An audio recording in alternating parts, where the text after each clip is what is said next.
बिस्मिल्लाहिर्रहमानिर्रहीम। Class ninth आपका chapter number 7 properties of matter का लास्ट टॉपिक बिल्कुल आ रहा है। आज हमने सेकेंड लास्ट टॉपिक चैप्टर का जो डिस्कस करना है वो है topic Hooke's law. As usual मैं आपको पहले ये बात बताऊंगी कि इस टॉपिक को आप लोग पहले अपनी टेक्स्ट बुक से पूरा पढ़िएगा, वहाँ से आपको कुछ बात समझ आएगी, देन आप ये लेक्चर लीजिएगा ताकि आपको बेहतर तरीके से समझ आ सके कि आपको मैंने क्या एक्सप्लेन किया इसमें। क्योंकि कुछ बातें ऐसी होती हैं, जैसे मैं आपको मेन कंटेंट सीधे समझा देती हूँ, कोई प्रॉपर्टी जो प्रीवियस आपकी रिलेट करती हूँ किसी टॉपिक से, या कोई एक्स्ट्रा आपको इन्फॉर्मेशन टेक्स्ट बुक से भी मिल सकती है, तो लिहाजा आप अपना उधर से टॉपिक स्किप नहीं करेंगे, आपने उधर से फुल टॉपिक को अच्छे से रीड लाजमी करना है, ठीक है। तो बेसिकली देखें, आप लोगों ने इसमें पढ़ा था इलास्टिसिटी का टॉपिक, अपना प्रीवियस जो आपका पिछला एक लेक्चर था उसमें मैंने आपको एक्सप्लेन किया था कि आपके पास जो डिफॉर्मिंग फोर्स होती है या डिफॉर्मेशन होती है, जिसका ये मतलब होता है कि आप किसी किस्म का भी जो चेंज लेकर आते हैं लेंथ में, वॉल्यूम में, शेप में किसी बॉडी के, अब वो एक्चुअली हम कहते हैं कि वो डिपेंड कर रहा होता है कि हम कितना स्ट्रेस एक्ट करवा रहे हैं किसी भी बॉडी पे। जितना ज़्यादा स्ट्रेस होगा, मतलब जितना ज़्यादा फोर्स अप्लाई करेंगे, उतना ज़्यादा चेंज किसी भी बॉडी की लेंथ में, वॉल्यूम में, शेप में आएगा, जो उसकी डिफॉर्मेशन होती है। क्लियर हो गया। तो स्टूडेंट्स, तो बेसिकली हुक्स लॉ इसके मुताबिक उसको हम कुछ इस तरीके से डिफ़ाइन कर सकते हैं, the strain produced in a body by the stress applied to it.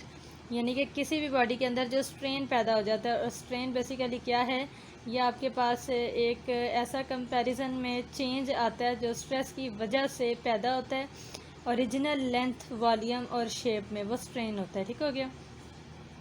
यानी कि जो किसी भी ऑब्जेक्ट की original length, original volume, original shape होती है, after applying stress to it, जब उसके ऊपर कोई एक स्ट्रेस आपने अप्लाई करना है तो आप देखेंगे कि उसके अंदर एक चेंज आ जाएगा। वही चेंज बेसिकली आपके पास क्या होता है, स्ट्रेन। इतनी बात क्लियर हो गई। अब वो कहते हैं कि ये जो आपके पास रेशियो होती है वो डायरेक्टली प्रोपोर्शनल होती है स्ट्रेस के with in the elastic limit of the body. अब ये इलास्टिक लिमिट क्या चीज़ है, आगे मैं आपको ये एक्सप्लेन करती हूँ। पहले आप इतनी सी बात याद रखेंगे, सिंपल, ये जो स्ट्रेस और स्ट्रेन होता है वो एक दूसरे से डायरेक्टली रिलेशन में होता है। स्ट्रेस आपके पास बेसिकली क्या होता है, वो टोटल फोर्स जो किसी भी ऑब्जेक्ट पे, किसी भी बॉडी पे आप एग्जर्ट करते हैं कि उसकी original size, volume, shape, length को चेंज कर सकें। ठीक है। और जो उसकी वजह से चेंज पैदा होता है ओरिजिनल लेंथ में, वॉल्यूम में, शेप में, यानी कि अब जो चेंज होने के बाद पोजीशन होती है ऑब्जेक्ट की, वो उसका स्ट्रेन हो गया। दोनों का डायरेक्ट रिलेशन होता है। जितना ज़्यादा स्ट्रेस अप्लाई करेंगे ऑब्वियसली उतना ज़्यादा चेंज शो होगा आपको उनकी लेंथ, वॉल्यूम, शेप में, तो वो स्ट्रेन है। Equals to constant multiply by strain, तो आपने जब स्ट्रेस को स्ट्रेन से डिवाइड किया इस साइड पे लाके, तो आपके पास वैल्यू कांस्टेंट के इक्वल आ गई। अब जो इम्पॉर्टेंट बात इसके अंदर है अगली, वो है कि हुक्स लॉ की आपके पास एप्लीकेशन बेसिकली क्या होती है। जो हुक्स लॉ होता है वो पहली बात तो ये कि एप्लीकेबल होता है हर टाइप की डिफॉर्मेशन पे, यानी कि डिपेंड करता है कि वॉल्यूम की बात ले रहे हैं हम, शेप की ले रहे हैं हम, साइज़ की ले रहे हैं हम, लेंथ की बात ले रहे हैं, और जितनी भी आपके मैटर की टाइप्स हैं उन तमाम के ऊपर एप्लीकेबल है, like solids, liquid and gases. ठीक है। लेकिन फिर एक बात आती है, क्योंकि हम लिमिटेशंस की बात करें तो एक सर्टेन लिमिट के अंदर अंदर हम कहेंगे कि लॉ एप्लीकेबल होता है। क्लियर हो गया।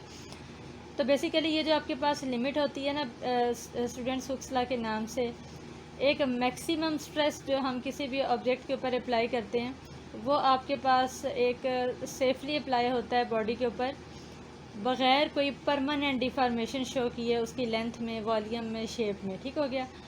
यानी कि एक ऐसी लिमिट कि जिसमें हम किसी भी बॉडी पे जब स्ट्रेस अप्लाई करते हैं तो वो सिर्फ उस हद तक कर सकते हैं कि जिसकी वजह से उसके अंदर डिफॉर्मेशन जो होती है वो परमानेंटली नहीं आ जाती, बल्कि एक लेवल तक आती है, एक चेंज शो करती है जो उसके अंदर लेंथ में, वॉल्यूम में, शेप में आता है। या दूसरे अल्फाज में हम ये बात इस तरीके से कह सकते हैं कि एक आपके पास ऐसी लिमिट होती है within which a body recover to original length, volume और shape after the deforming force is remove. यानी सिर्फ उस लेवल तक आपने स्ट्रेस अप्लाई करना होता है किसी भी ऑब्जेक्ट के ऊपर कि जब हम दोबारा से उसको छोड़ें ऑब्जेक्ट को, वह दोबारा से अटेन कर ले अपनी original position, original length, original volume, original shape. यानी कि जैसे हम कहते हैं ना कि डिफॉर्मिंग फोर्स जो होती है वो दोबारा से रिमूव होके अपनी ओरिजिनल पोजीशन तक आ जाना ऑब्जेक्ट का, ये आपके पास इसकी दूसरे अल्फाज में हम कह सकते हैं कि लिमिट होती है। तो लेकिन दूसरा केस कि अगर फॉर एग्जांपल आप इतना ज़्यादा स्ट्रेस अप्लाई कर देते हैं कि वो इस लिमिट को, जिसको हम इलास्टिक लिमिट कह रहे हैं, उसको क्रॉस कर देती है, तो ऐसे में जो बॉडी है वो परमानेंटली डिफॉर्म हो जाएगी। यानी कि अब वो दोबारा से रिमूव नहीं डिफॉर्मिंग फोर्स कर सकती। अब जो उसके अंदर चेंज आ गया वो सो आ गया। और फिर उसके बाद क्या होगा कि आप उसको मतलब दोबारा से रिस्टोर करने के कैपेबल नहीं होंगे। तो इट मीन्स कि अगर आप वो स्ट्रेस ख़त्म भी कर देते हैं तब भी वो अपनी ओरिजिनल पोजीशन तक नहीं जाती।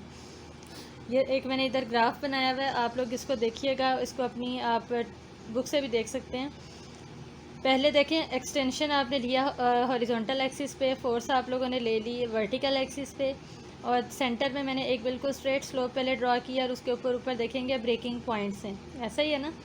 तो बेसिकली जो स्टूडेंट्स आपके पास या इलास्टिक लिमिट है, इलास्टिक लिमिट आपको ये शो करती है कि यानी ये बिल्कुल जहाँ तक स्ट्रेट पॉइंट जा रहा है, स्ट्रेट लाइन जा रही है, ये वो लिमिट है जहाँ तक आप स्ट्रेस करने के बाद देखते हैं कि दोबारा से रिलीज़ करेंगे तो ये ऑब्जेक्ट अपनी पहली पोजीशन पे वापस चली जाएगी। एक स्प्रिंग आपके हाथ में है, आप एक लेवल तक, एक लिमिट तक उसको स्ट्रेस कर सकते हैं कि आप उसको छोड़ते हैं तो वो दोबारा से रिस्टोर हो जाता है अपनी पहली पोजीशन में।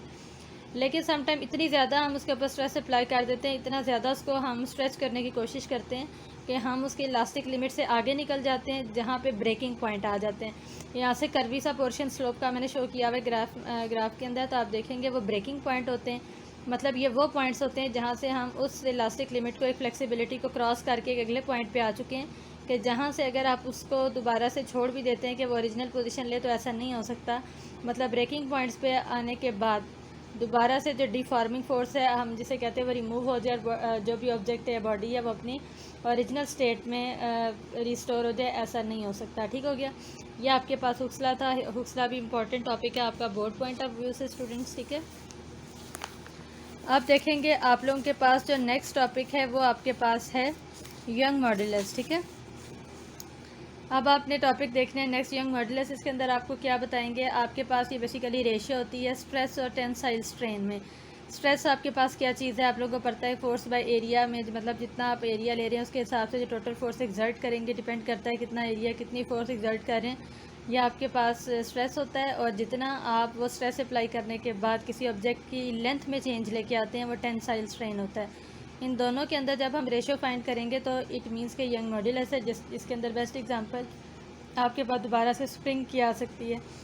मैथमेटिकली इसका फार्मूला डिराइव करने के लिए हम लिख सकते हैं यंग मॉड्यूलस आपके पास इक्वल होता है stress divided by tensile strain, जो कि इक्वल होता है del L is equals to L minus L not, यानी change in length, original length जो आपके पास होती है वो, और जितना आप स्ट्रेस कर चुके हैं वो। स्ट्रेस फोर्स बाय एरिया के इक्वल होता है, जिसको हम एफ बाई ए भी लिख सकते हैं। टेंसाइल स्ट्रेन आपके पास क्या होता है, L minus L not divided by L not, यानी कि जितना चेंज आता है लेंथ में वो, और डिवाइडेड बाई ओरिजिनल लेंथ। अब अगर हमने यंग मॉड्यूलस फाइंड करना है तो ऊपर हम बात कर चुके हैं कि स्ट्रेस और टेंसाइल स्ट्रेन के दरमियान रेशियो है। इससे ऊपर हमने स्ट्रेस और टेंसाइल स्ट्रेन दोनों का फार्मूला लिखा। अब इसको वन बाय वन हम इधर पुट कर देंगे। स्ट्रेस फोर्स बाय एरिया आपके पास होता है, जो टेंसाइल स्ट्रेन होती है बेसिकली वो आपके पास क्या होती है, टेंसाइल स्ट्रेन होती है।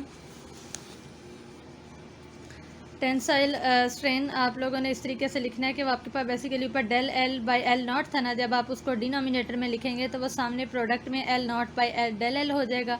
आपस में मल्टीप्लाई करने के बाद आपके पास F L not divided by A del L हो जाएगा। F stands for force, L not stands for original length, A stands for area, and del L is equals to change in length. इसका unit कुछ इस तरीके से हम derive कर सकते हैं। फोर्स को हम मेजर करते हैं न्यूटन में, लेंथ को करेंगे मीटर में, डिवाइडेड बाय एरिया को भी करेंगे मीटर स्क्वायर में, और दोबारा change in length meter. Meter meter cancel हो जाएगा, न्यूटन मीटर पर स्क्वायर आपके पास फाइनली इसका यूनिट डिराइव होगा, जो ऐसा यूनिट कंसीडर किया जाता है यंग मॉड्यूलस का। तो ये आपको बहुत ईजी और सिंपल सा टॉपिक था, इसकी आपने डेरिवेशन की कॉपी पे प्रैक्टिस भी करनी है। तो स्टूडेंट्स, यहाँ पे आज हमारा चैप्टर नंबर 7 एंड होता है। इंशाल्लाह नेक्स्ट टॉपिक के साथ कल के लेक्चर में मिलेंगे। अल्लाह हाफिज़।